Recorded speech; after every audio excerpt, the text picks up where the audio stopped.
This is Served with me, Andy Roddick. Please hit subscribe. We drop new episodes every week. Obviously, the biggest story from early Rome, on top of continued dominance, on top of the storylines that are kind of trending from Madrid, Sabalenka loses. Obviously, a massive story, kind of shakes things up. As far as name value, Novak loses. And, I guess in a headline to Earth and, everyone else, that I guess those are kind of the same, but I view them completely through a completely different lens. Let's deal with Sabalenka's loss to Cirstea first, JW.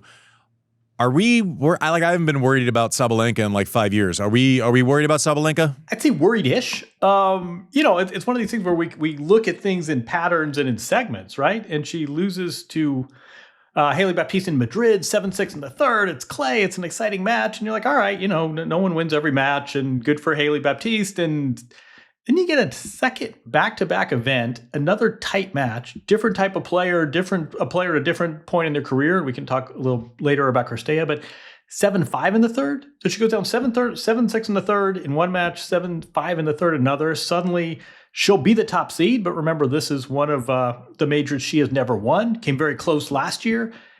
I would say worried, but I would say that the plot is certainly thickened, and I think more importantly for the rest of the field, they should get a bit of a jolt of optimism, because this is a very different discussion than what we were having 2 weeks ago. I don't know.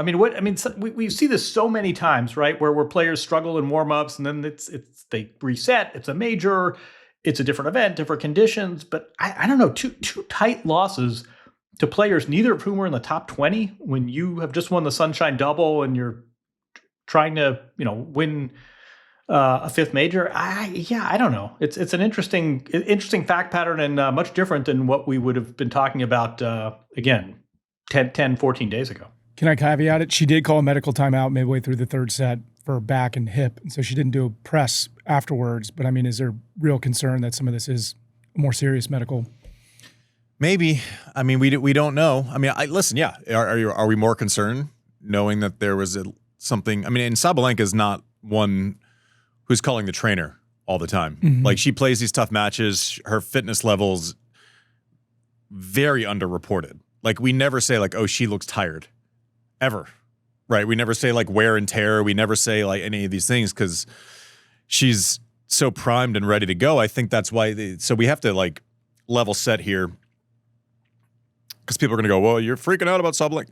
No, it's just she's judged against her own shadow now. Mm-hmm. She's created this level of consistency that's absurd. So then all of a sudden she has two bad tournaments, and we're going, hey, it's strange. It's different. It's weird. It's not the precedent that she's set.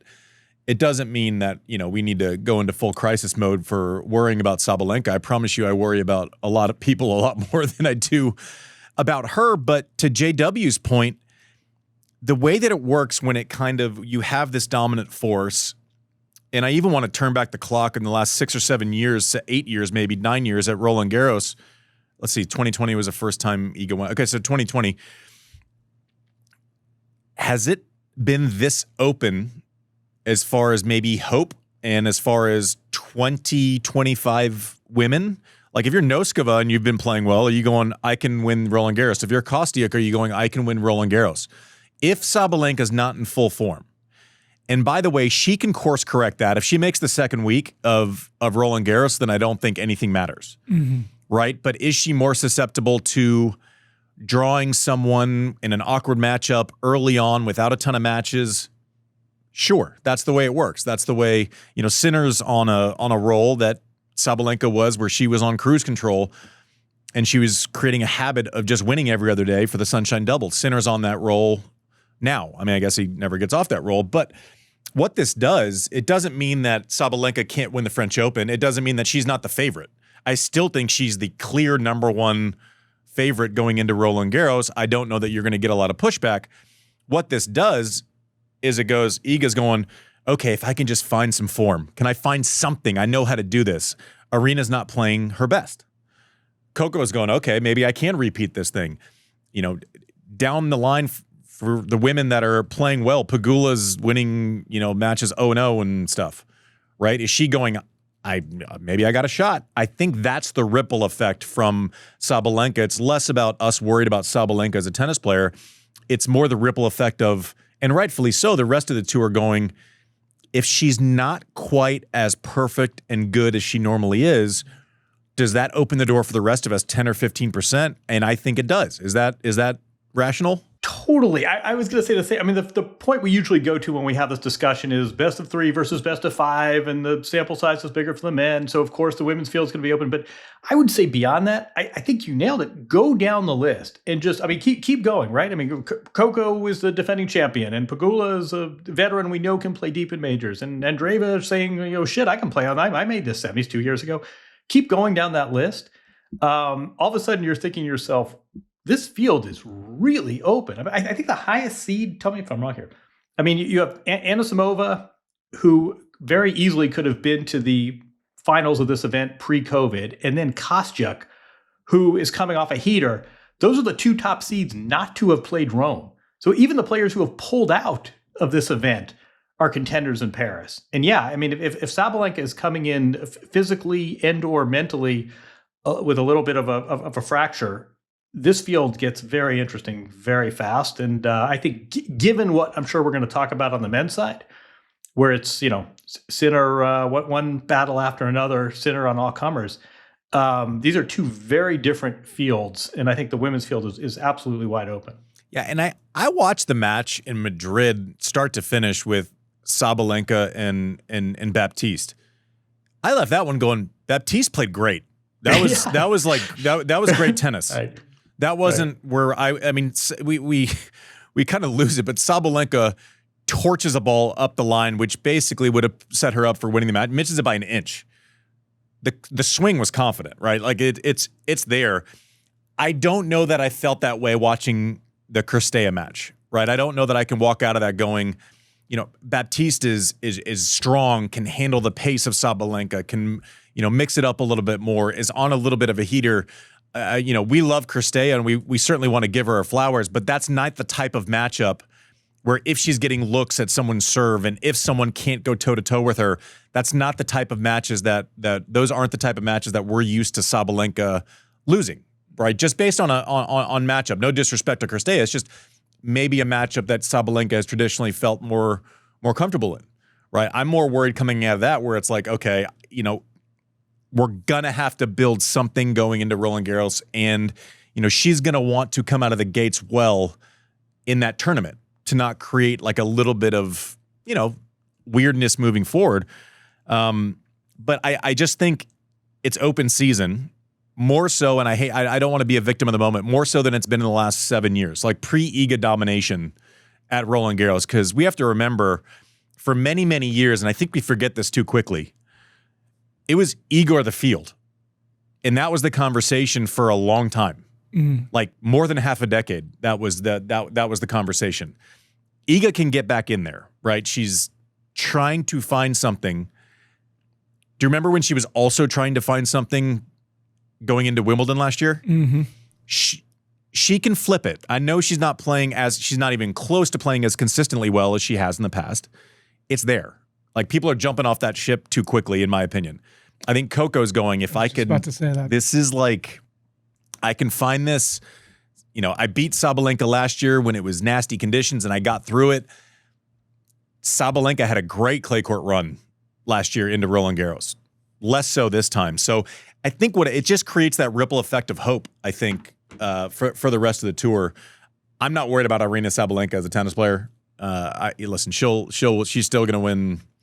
My major count for her isn't dependent on losing a match to Cirstea in Rome. Yeah. But yeah, I mean, it does, and it should create a little bit more optimism if you're the rest of the field. I mean, honestly, if she is battling some back and hip issues, right? She has time. The time off is probably going to be for her benefit. She has time. And she's not going to play. I mean, Novak is another story. Remember last year, Novak played, I think it was Geneva, and he beat Hurkacz, and he played that week. Sabalenka ain't playing until Roland Garros. So she's got, she's got 2 weeks. Sabalenka, I mean, I do want to spare 90 seconds for Cirstea, who I find fascinating. But one more thing about Sabalenka real quick. You would never in a million years say she chokes or she's mentally mentally fragile. You would never say that. For as much as she wins, for as much as she plays deep reliably into majors, and yet, man, does she win a lot? Does she lose a lot of tight matches? I mean, we've seen some players who they just won't show up, and top players, Simona Halep routinely would drop sets like 6-2, 6-2. Sabalenka doesn't do that, but go back and look at her results, and when she loses, there are a lot of matches that are just razor's edge matches, and she gets the small end of the 7-5 or the 7-6 in the third. It's just, I mean, it's a really interesting fact pattern to me because she wins a lot of tight matches. She's mentally as tough as they come, but she loses a lot of tight matches too. She never loses easily. I'll tell you that. Like to your point, like she never the last time you saw her lose like 2 and 3. Right. Like it doesn't happen. Right. But to your point, JW, she plays high risk tennis. Like it's not as if she's out there, finding her groove and putting balls in play. Every single ball is like, there's intent. Like, if you can get her to 5-all, she's gonna go after it. She's gonna miss sometimes. And I agree with this. In her calculation, that's gonna be the most successful pattern over time. Right? Does she dial it back in those moments? No. Should she? No. Is she gonna miss sometimes? Yep. Like that's what high risk does. It's not as if she's a safety player. Like, it happens. But like you drop a couple of them, we're humans. We don't get a free pass on circumstance, right? Like you get her to 5-all and she's lost some matches. That's gonna, encourage people to try to kind of hang in there a little bit more. I think two things can be true, right? It's just, and also we need to say this about Sabalenka, and then I want John to talk about Cirstea for a second before we get on to Novak. But Sabalenka, she's kind of always there. Like I'm just not going to worry about her too much. There's going to be some ebbs and flows, but she's going to be fine. This is her worst surface. It's crazy. Like this is her worst surface. Like that we do need to say that. Right. Like we used to be able to, like, before everyone was like a multi-surface genius, which wasn't the case until the last, even 10 years. This is her worst service, and we still expect her to be the favorite. That's not totally normal, or hasn't been normal in the past. This is her worst service. This is the part of the year where if you're going to get her, you should get her. Here we are. Anyways. She's still your favorite. Yeah, I don't know how she's not the favorite for Roland Garros. No, you're right. Listen, if any of you said I'll take this single player against Saba, I said, okay, let's empty our wallets. No problem. Like I got that covered. No sweat. Right. Now her versus the field, maybe you take the field. And that hasn't always been the case in the last 2 years when you're going into events. But yeah, it's definitely shifted. Listen, Novak loses. I know it's a big storyline. He loses to a Did you want to have him talk about Cirstea first? Oh, sorry. Excuse me. Yes, that's what I meant. I meant not Novak. I meant Cirstea. JW, please. They're very hard to keep apart. I'm fascinated by this. Okay, so here comes Sorana Cirstea. I'll tell you a quick story. Remember Adidas used to do those camps in Las Vegas with Gil Reyes and Darren Cahill, I believe. I hate attributing quotes to people who may not have said it, but I believe it was Darren Cahill who's like, we've got a girl here. She's this was like almost 20 years ago. Keep an eye on Sorana Cirstea. Big hitting Romanian. Roland Garros quarterfinalist 2009. And she's had her share of injuries. She sort of had a bit of an up and down career. She's 36 years old now. She has said this is my last year, and she won again today. She may well hit her top ranking. When you used to say it's my last year, it would sort of we'd give you a roll. We'd give you the rocking chair, and you'd make the rounds, and everybody would you'd lose your match, and you'd get a little gift from the tournament. Lately, we've seen players. We saw it with Danielle Collins a few years ago. Saying it's my last year has been this weird, career rocket fuel. Do you have thoughts on that? I mean, is it just something as simplistic as like the pressure's off and now I can go for broke. But anyway, Sorana Cirstea is 36 years old and is perhaps playing the best tennis for her career. This is the biggest win of her career. And it's just it's funny to me that players say, you know what, I'm winding things down, and all of a sudden they're putting up these crazy results. Yeah, I guess the fuck it mechanism comes in. It's like, fuck it. Let's let it rip. Now the question is, and this is just pure projection of curiosity. If you're at 36 and you start playing really well, yeah, I don't know. Like, it's JW, Mike, take it right now. Do we see Cirstea at the Australian Open in 2027? Oof. I mean, she's 23-7, I think, this year with a singles title already. Like, why not keep going? I'm if I have, like, push comes to shove, I'm going yes.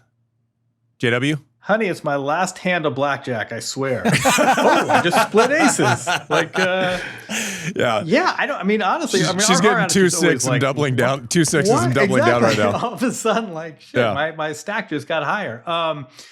Yeah, I don't know. I mean, we saw the same thing with Danielle Collins, different set of circumstances, but yeah, why walk away when you're playing this level of tennis? And Sorana Cirstea is bringing it. Yeah, listen, props to her. Way to go. It's a fun story. It's going to be interesting to see, you know, will she, won't she, the rest of the way? I don't know. I'm sure she's getting asked about it. I haven't seen the follow-ups and the quotes, and I'm sure she'll keep saying this is my last year because it seems to be good for business. But anyways, cool story. Good job. Fantastic work against Sabalenka.